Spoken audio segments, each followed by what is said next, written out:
بسم اللہ الرحمن الرحیم۔ السلام علیکم۔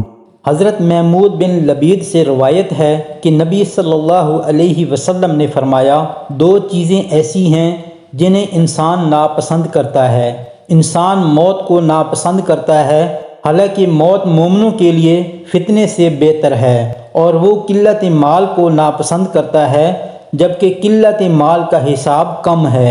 حضرت انس سے روایت ہے کہ انہوں نے کہا، رسول اللہ صلی اللہ علیہ وسلم نے فرمایا، مجھے اللہ کی راہ میں جتنا ڈرایا گیا ہے اتنا کسی کو نہیں ڈرایا گیا۔ اللہ کی راہ میں جتنی مجھے اذیت دی گئی ہے اتنی کسی کو اذیت نہیں دی گئی۔ مجھ پر 30 دن رات بھی گزرے ہیں کہ میرے اور بلال کے لیے ایسی کوئی چیز نہیں تھی جسے کوئی جاندار کھاتا ہے، البتہ اتنی قلیل چیز تھی جسے بلال کی بغل چھپا لیتی تھی۔